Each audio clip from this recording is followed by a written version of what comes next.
My name is Amay. I am living in Burgundy. I am studying in 9th class.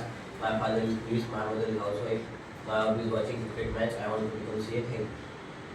Subjects. Subjects. As I, we, you, he, she, it, they, Ram, Sita, Ganpati, cricket, Noun definite English and Marathi. the name of person, place, anyone, or which partner of Prani, Vyakti, Vastu, Chotkarach, Naam, Naam, Siman. Helping verbs. Amidar was word, Windows, did, have that, should, you would, can, would, we might, know, sort, we will, etc. Simple tense or Simple present tense, S plus U plus O plus C. Simple past tense, S plus U plus O plus C. Simple future tense, S plus shall U plus O plus O plus C. part of speech. There are 8 parts of speech. But now, general noun, noun, noun, pronoun, PR, pronoun, noun, सर्वनाम, activity, verb, CTI, adjective, article, विशेषण, verb, PR, verb, संबंधी क्रियापद, adverb, PR, adverb, adverb, संबंधी क्रिया, preposition, PR, keyword, adverb, preposition म्हणजे शब्द वेगवेगळे, conjunction, CONG, CTI, conjunction म्हणजे उपयोग, interjection, PR, CTI, conjunction म्हणजे केवळ Negative form of helping verb.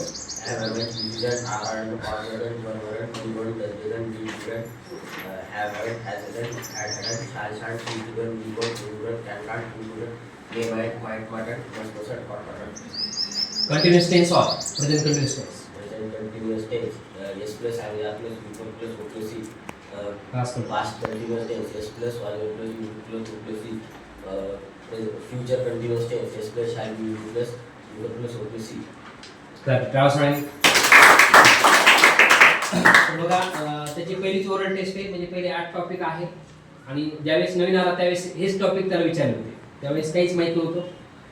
इकडे बघा तुमच्यामध्ये क्षमता आहे, पण तुम्हाला त्याच्यामध्ये सातत्य, नियमित अभ्यास करणं, वाचन करणं ह्या गोष्टी. आता आपल्या इकडचे विद्यार्थी लवकर हुशार का बनतात, त्याचं रिझन आहे, आपण डेली वाचन घेतो, डेली विचारतो, चेकिंग असते, पाठांतर असतं आणि त्याच्यामध्ये आपण ही ओरल टेस्ट ही नवीन गोष्ट आपण ऍड केलेली आहे. याच्यामुळे काय होतं, ज्यावेळेस आपल्यासमोर 15-20 व्यक्ती असतात किंवा किती शेकडो व्यक्ती असतात, त्यावेळेस आपण जेव्हा समोर स्टेजवर येतो त्यावेळेस आपल्या मनातली भीती गायब होते किंवा ती भीती मरण पावते. आणि फ्युचरमध्ये आपण मग भाषण असो, डान्स असो, एखादी गाणं असो, काही असो, एखाद्या व्यक्तीवर बोलायचं असो, एखाद्या टॉपिकवर बोलायचं असो, आपण बिनधास्तपणे बोलू शकतो. त्याचं रिझन काय आहे की आपण ह्या छोट्या छोट्या गोष्टीमध्ये लहानपणी इन्व्हॉल्व झालेलो असतो. बघा आता मी इथं बोलत आहे, कशामुळे बोलत आहे, मी पण भाषण केलेलं आहे, गाणं म्हटलेलं आहे की नाही, प्रतिज्ञा म्हटलेली आहे समोर जाऊन, लहान असताना एवढं असताना हिंदी, मराठी, इंग्लिश. त्यामुळे ही गोष्ट निर्माण झाली. बघा कारण की आपोआप ही निर्माण होत नसते. ज्यावेळेस आपण स्टार्टिंगला येतो एकदम पहिल्यांदा, त्यावेळेस मनामध्ये भीती राहते, काय बोलावं, कसं बोलावं.